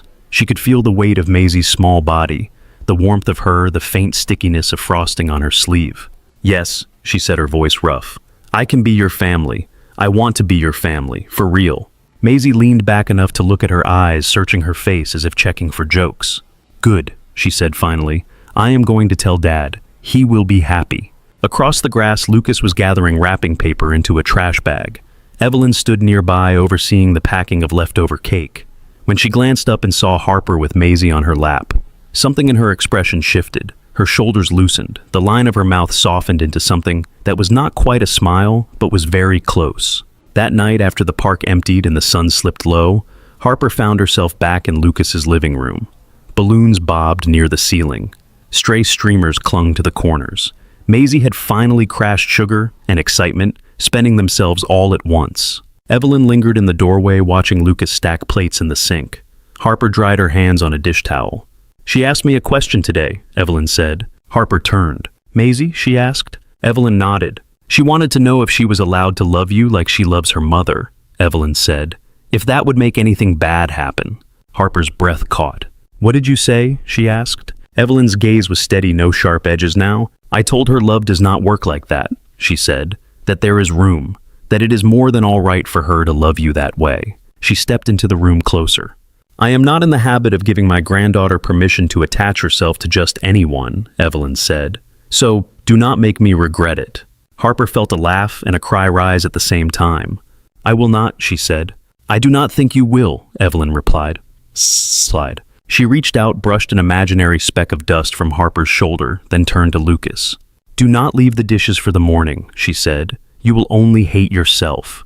Yes, Mom, he said. After Evelyn left, the house felt quieter. Lucas set the last plate on the rack, then turned, wiping his hands on a towel. She told me what Maisie asked, he said. Harper nodded. She asked me too, Harper said, about me being family. His eyes searched hers. And what did you tell her? He asked. I said yes, she said simply. I told her I wanted to be. He crossed the small distance between them in 2 steps and rested his forehead against hers for a moment. A soft contact, like punctuation at the end of a long, full sentence.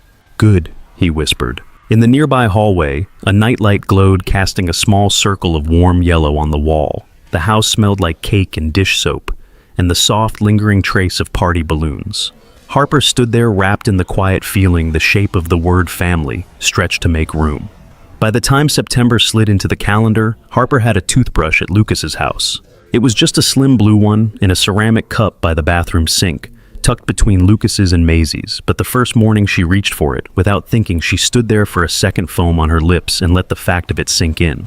She spent more evenings in Ballard than in her own apartment. Some nights she would arrive after school, arms full of graded worksheets, and find Maisie sprawled on the living room rug, building elaborate cities out of blocks. Other nights she came later, when dinner was already on the stove, and the house smelled like garlic and tomato, and whatever Evelyn had decided Lucas needed to learn to cook. Stir, do not poke, Evelyn would instruct, handing Harper a glass of water, and a smile that had lost most of its sharpness. He treats the sauce like it owes him money. Most mornings still began in her own place, but Saturdays were different. Saturdays meant pancakes. The first time she woke up in Lucas's bed to the sound of clatter in the kitchen, and Maisie's voice carrying down the hallway, she blinked at the unfamiliar ceiling, then rolled toward the empty space beside her. His side of the bed was already cooling, the sheets rumpled the dent of his head still visible in the pillow. She padded down the hallway in borrowed sweatpants and socks hair, in a loose knot, following the smell of batter and burning sugar. In the kitchen, Lucas stood at the stove wielding a spatula with a concentration he usually reserved for blueprints. Maisie sat on the counter, one leg swinging, dropping chocolate chips onto a circle of batter already spreading on the pan. "You cannot just dump them all in the middle," Lucas said. "They have to be evenly distributed." "Evenly distributed is your favorite phrase?" Maisie replied. "Also, good morning, Harper." She said it as if Harper had always been part of this scene. "Good morning," Harper said, rubbing at her eyes. "Do I get to help with quality control?" "This batch is experimental," Lucas said. "No guarantees." The pancake he slid onto her plate was slightly lopsided dark around the edges, studded with too many chocolate chips to count. Harper drizzled syrup over it and took a bite. It was imperfect and sweet, and tasted like something only this kitchen could make. "This is dangerous," she said around a mouthful. "You are raising the bar for all future breakfasts." Maisie grinned, syrup smeared on her chin. "Good," she said. "Then you have to keep coming back." The three of them ate at the small wooden table by the window, the same table where Harper had first noticed the extra chair sitting unused. Now there was no unused chair.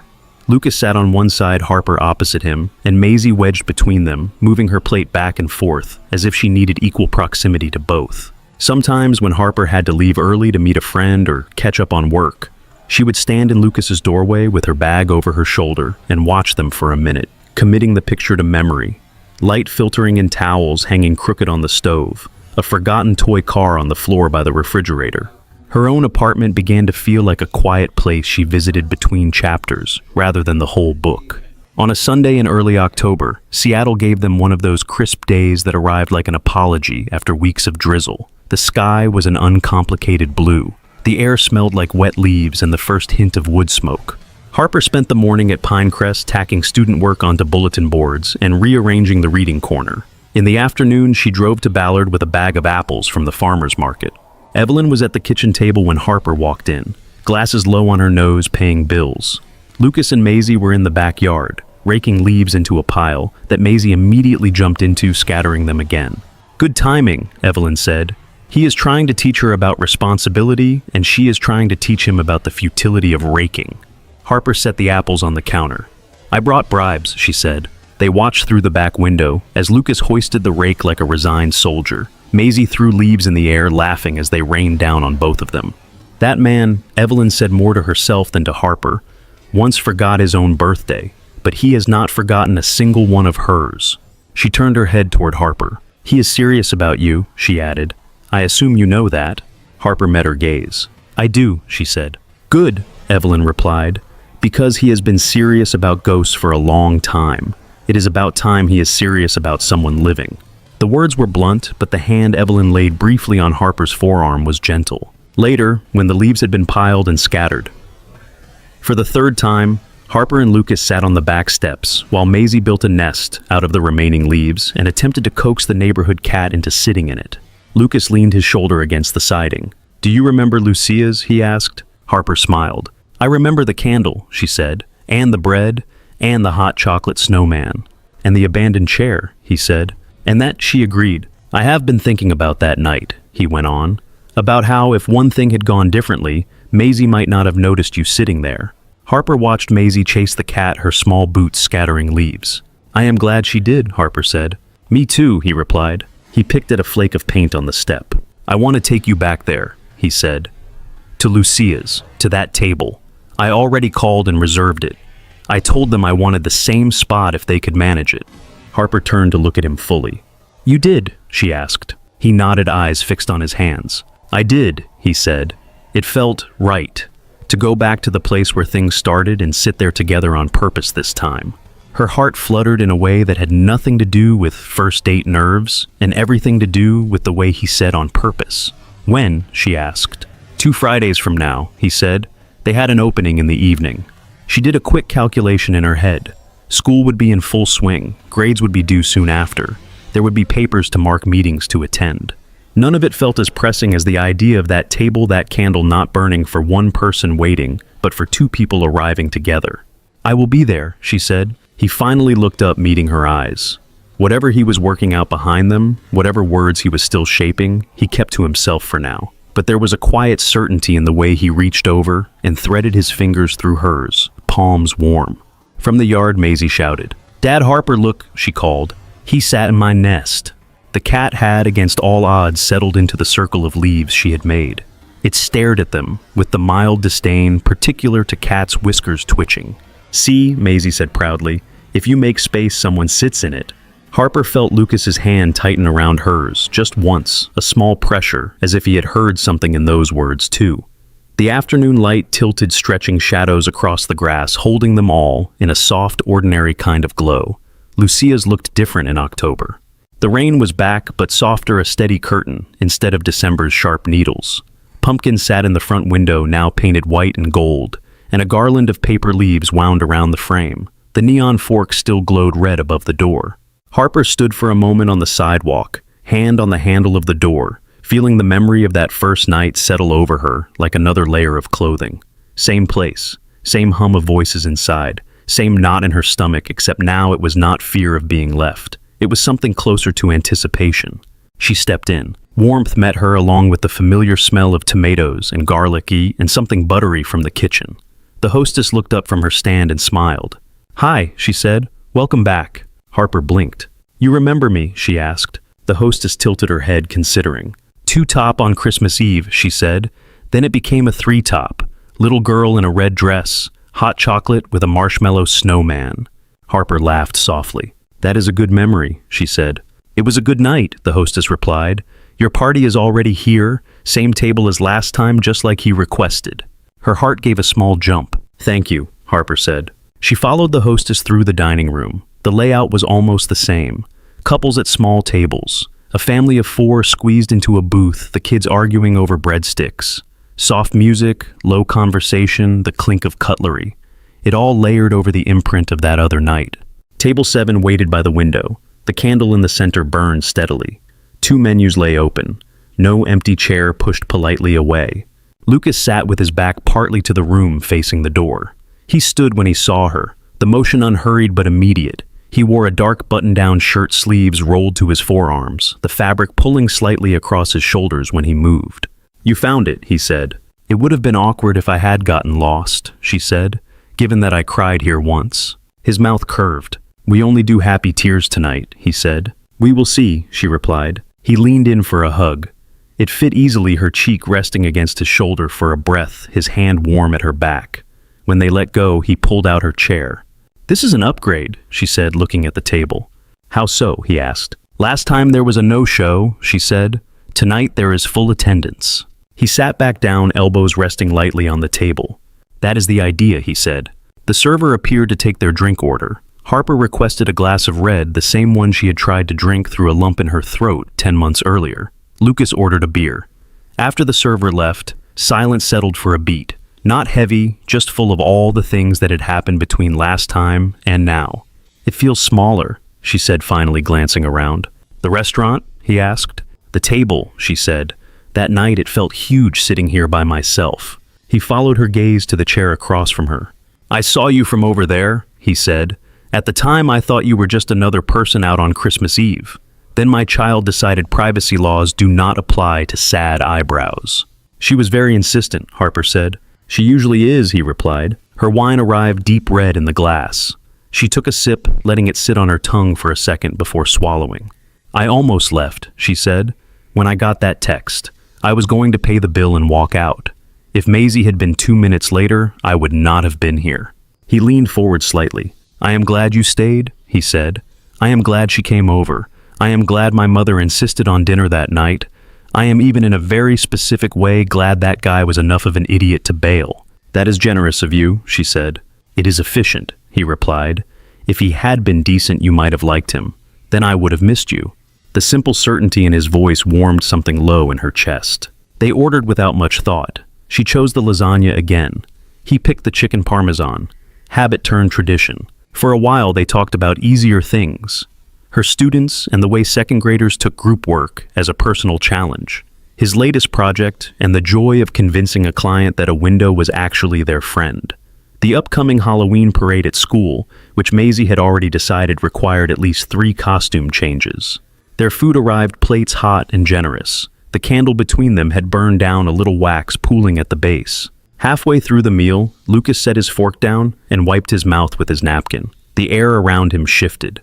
Harper felt it in the way he drew in a breath and let it out slowly. "What I am about to say is not casual," he said. Her fingers tightened slightly around the stem of her glass. "All right," she said. He rested his forearms on the table, hands folded loosely. 10 months ago," he said, "I walked into this restaurant with my daughter and my mother because we did not want to cook on Christmas Eve. I was thinking about survival, not about joy. I was just trying to get through the holiday without unraveling." His eyes held hers steady. "You were sitting here," he went on, "in that dress with that candle, trying not to cry. I did not know your name. I did not know anything about you except that you looked like I felt on a lot of nights. Alone at a table that was set for 2. Harper stared at the small flame between them. Her voice, when it came, was quiet. "I was not sure I would ever not feel like that," she said. He reached across the table, palm up. She placed her hand in his. His thumb brushed the back of her fingers, slow and steady. "Since then," he said, "you have become the person I tell things to before I tell anyone else. You are the one who knows when my day has gone sideways from 3 words in a text. You are the one who can make Maisie laugh so hard she hiccups, and who can get her to take a breath when she is too wound up to see straight." Her throat tightened. The room blurred a little around the edges. "You walk into my house and it feels like the light level goes up," he said. "And that is not because of the electricity bill." She gave a small, shaky laugh. "I have been thinking about the word family," he said. "If you had told me 3 years ago that I would even consider using it again with someone new, I would have said you were out of your mind. Family was locked in. It was a finished puzzle." He glanced down at their joined hands. "It is not," he said. "It is more like one of those puzzles that looks finished until you realize there is room for more pieces along the edge." The candle flickered, bending toward the center. "I am not asking you to marry me tonight," he said. Surprise and something like relief flicked through her all at once. She had felt a knot of speculation forming in her chest, and it eased. "I am not saying that word without my daughter in the room," he added. "She would never forgive me." Harper smiled through the prickle in her eyes. "I would not forgive you either," she said. "What I am asking," he said, "is this." He squeezed her hand just once. "Will you be our family?" he asked. "Not in a vague we like you way, in a real way. Will you keep sitting at our table on purpose? Will you let us be yours not just as a boyfriend and his kid, but as people you count when you count who you belong to?"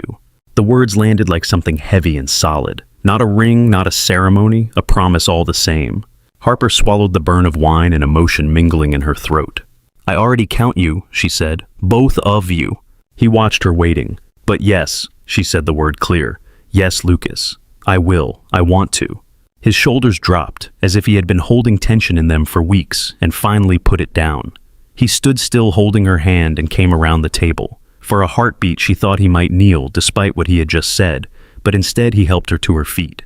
The restaurant faded to a soft blur around them. He wrapped his arms around her, pulling her close. She tucked her face against his chest and felt the steady beat of his heart under her cheek. He pressed his mouth to her hair. "Thank you," he said very quietly, "for saying yes, for walking across this whole strange year with us." She tilted her head back enough to see his face. His eyes shone not with theatrics, but with something honest. "You walked across it too," she said. He kissed her, a gentle press of lips that tasted of tomato and salt, and something sweeter she could not name. When they sat down again, the server approached with a practiced smile, then stopped, reading the moment. "Can I get you anything else?" he asked successfully. "Maybe dessert to go," Lucas said. "And could we borrow your Wi-Fi for a minute?" Back at the table, Lucas pulled out his phone. "She told my mom she is staying up until I call," he said. "I do not want to test her resolve." He tapped the screen, and a moment later Maisie's face filled the frame. Her hair was damp and slightly wild, as if someone had rushed bath time. She wore pajamas with moons on them. A string of fairy lights glowed behind her in her bedroom. "Dad," she said, "you called." "Of course I called," he said. "Look who is here." He angled the phone so Harper was in view. Maisie shrieked. "Harper," she cried, "you look fancy." "Thanks," Harper said. "You look very lunar." "It is my night sky outfit," Maisie said. Did you go to the place with the bread and the hot chocolate snowman? We did, Lucas said. Maisie leaned closer to the camera. Did you sit together? She asked. At the same table? We did, Harper said. And did you ask her? Maisie demanded, turning the question on Lucas. He glanced at Harper, then back at the screen. I did, he said. Maisie bounced fairy lights shaking behind her. What did she say? She said. She has to say yes. She promised me. Harper laughed, the sound caught between nerves and joy. I said yes, she told her, if that is still okay with you. Maisie's smile was so wide it seemed to stretch past the borders of the phone. It is very okay, she said. It is the most okay. It is the okayest. Lucas pressed a hand over his mouth for a second, as if to contain a laugh. We will see you tomorrow, he said. Go to sleep for Grandma, all right? Wait, Maisie said. I have to tell you something, Harper. Okay, Harper replied. Maisie pressed her face close to the camera again. I am glad we found you at the sad table, she said. Now it is not sad anymore, right? Harper's eyes stung. Right, she said. It is not sad anymore. Good, Maisie said. Good night. I love you. I love you too. Harper said the words steady now. The call ended. The screen went dark. For a moment, the candle on the table was the brightest thing in front of them. Outside, the rain had eased to a mist. They stepped out under the awning, the city lights reflecting off the wet street. The glow from Lucia's windows cast a warm rectangle on the sidewalk. Lucas reached for her hand. Ready to go home? He asked. She looked up at him, at the restaurant behind them, at their reflections faint in the glass. Yes, she said. I am. The next morning came in soft and gray, the kind of Seattle light that made everything look a little blurred at the edges. Harper woke before her alarm, the last threads of a dream slipping away as soon as she opened her eyes. For a moment, she lay still listening to the quiet of her apartment. The heater clicked on. Pipes knocked faintly in the wall. On the chair by the window, the dress she had worn to Lucia's hung over the back, a dark shape against the pale curtain. Her phone sat on the nightstand. One message waited. Lucas. She woke up asking if it was still true. I told her you do not take back yeses overnight. Harper, tell her I am on my way, and tell the pancakes to prepare themselves. She swung her legs out of bed, feet finding the cool wood floor, and padded to the kitchen. A carton of strawberries sat in the fridge from the day before, beads of condensation on the plastic. She rinsed them, sliced them into bright red coins, and tucked them into a container. On impulse, she grabbed the can of whipped cream from the back of the shelf and added it to the bag. The streets were quiet at that hour. A few cars moved through the mist. She drove with the window cracked just enough to let the air in. The radio murmured low. When she turned onto Lucas's street, she could see the house before she reached it, the front window glowing in a way that made it look like it was waiting. She barely had time to knock before the door flew open. You came, Maisie said as if there had been any doubt. She wore pajamas with tiny pancakes printed all over them, and a pair of fuzzy socks that refused to stay up. Her hair stuck out in all directions, sleep still clinging to the corners of her eyes. Of course I came, Harper said. You invited me, there are pancakes at stake. Maisie launched herself at her. Harper caught her, the bag on her shoulder swinging forward, the smell of syrup already clinging to the air inside the house. Careful, a voice called from the kitchen. If you tackle her before she gets through the doorway, she might never come back. I am very resilient, Harper said, setting Maisie back on her feet. I brought reinforcements. She held up the container of strawberries. Maisie gasped. Fancy pancakes, she whispered. Dad, we are having fancy pancakes. In here, Lucas called. The kitchen was warm steam fogging the lower part of the window. A pan sizzled on the stove. The familiar bowl of batter sat on the counter, a whisk resting at an angle. Lucas stood in front of the stove wearing a t-shirt and flannel pants, his hair still damp from a quick shower. He turned when she walked in, eyes crinkling. You are a sight for a sleepy morning, he said. You are a hazard with hot oil, she replied, dodging as a bit of batter popped. Evelyn stood at the table setting out plates. She wore her usual uniform of sensible pants and a sweater, but her feet were bare toes curling against the cool floor. There was something disarming about the sight. Good you brought fruit, she said. I was starting to worry we would all forget what a vitamin is. Morning, Evelyn, Harper said. Morning, Evelyn replied. Her voice softened as she added, Mug is on the counter, coffee is fresh. The mug waiting there was one Harper recognized, white with a faded illustration of a school bus. The last time she had seen it, it had been in Lucas's hand, as he watched her pour syrup over a stack of pancakes. She reached for it and felt Evelyn's eyes on her for a moment, assessing, then approving. Lucas flipped a pancake and slid it onto a plate. This one was more circular, less charred around the edges. Progress. "We are almost at restaurant quality," he said. If the restaurant had very kind reviews. Harper set her strawberries beside the stove. "Allow me to elevate the menu," she said. She pressed a few slices into the top of the next pancake as it cooked the fruit sinking slightly into the batter. Maisie watched rapt as if this were advanced magic. When the first round of pancakes was ready, they carried the plates to the table. There were 4 chairs. No extra pushed off to the side. Evelyn took her usual spot. Lucas sat opposite her. Maisie climbed into the seat between them and patted the space across. "This is yours," she told Harper, "forever." "Forever is a long time," Harper said, but she sat. Maisie reached for the syrup with both hands. Evelyn intercepted it and poured a reasonable amount onto each plate. Harper added strawberries and a swirl of whipped cream to her own. They ate in the comfortable mess of a family breakfast. Syrup dripped, forks clinked. The radio in the corner played a song too quietly to identify. The kitchen smelled like sugar and coffee and the faint citrus of the orange that had been cut into wedges on a small plate. Halfway through her first pancake, Maisie cleared her throat loudly. "Excuse me," she said in a formal tone that made all 3 adults look up. "I would like to make a toast." Evelyn arched an eyebrow. Lucas leaned back in his chair, hiding a smile behind his hand. "A toast," Harper repeated. "Yes," Maisie said. She grabbed her glass of orange juice with both hands and held it up. The liquid sloshed dangerously. "To family," she said. "To Dad for asking the big question. To Grandma for making sure we do not eat only pancakes. To me for walking over to the sad table that one time. And to Harper because now she is my family and she is very good at strawberries." Harper laughed, the sound catching in her chest. She lifted her own glass, the orange juice bright in the light. "To family," she echoed. The glasses clinked together, juice and coffee and whatever was in Lucas's mug. For a moment, Harper let herself look around the table at each face. Lucas' hair still damp, eyes warm. Evelyn mouth curved in a rare smile, fingers resting lightly on the stem of her cup. Maisie cheeks sticky grin as wide as the plate in front of her.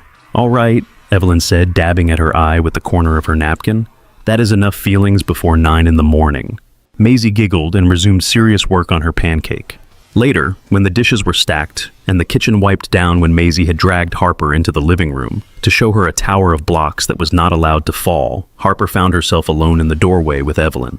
"You know," Evelyn said, folding a dish towel with unnecessary precision, "we do not say things like this out loud very often in this family." Harper leaned against the doorframe, watching Lucas and Maisie in the next room. He was on the floor pretending to be knocked over by a small stuffed unicorn. Maisie shrieked with delight. "I have noticed," Harper said. "But I will say this," Evelyn went on. "It is good you are here. Houses need more than walls. They need people who come in and sit down and do not leave at the first draft." Harper swallowed the lump in her throat. "I am not planning on leaving," she said. "Good," Evelyn replied. "It would be very inconvenient to find someone else who can keep up with that child's logic." In the afternoon, Harper went back to her own apartment. The sky had cleared a little. The air felt washed. She carried the empty strawberry container and the whipped cream can upstairs, keys jingling in her hand. Inside, the familiar quiet met her. Couch, bookshelves, the small table by the window, 2 chairs tucked under it. She set her bag down and walked over to the table. For a long time, that second chair had been a kind of mirror, proof that there was room and no one to fill it. Now, looking at it, she saw something else. She pulled the chair out and sat in it, facing the place she usually occupied. The view was slightly different from this angle. The window framed more of the building across the street, less of the corner of the park. The light fell in another pattern on the table. Her phone buzzed. Group chat. We 3. Maisie, Dad says no more pancakes today, but I do not agree. Lucas, there are limits to what a human body can handle. Harper, I feel like I might be 40% batter at this point. Maisie, that is not enough. Harper smiled and set the phone down. On the sideboard, propped against a stack of mail, sat a drawing Maisie had given her the week before. 3 stick figures holding hands. One taller one, medium, one small under a yellow circle that was either the sun or a very happy balloon. Above them, in blocky letters, Maisie had written, "Our People." Harper picked it up and pinned it to the wall next to the table with a piece of tape. The paper curled slightly at the corners.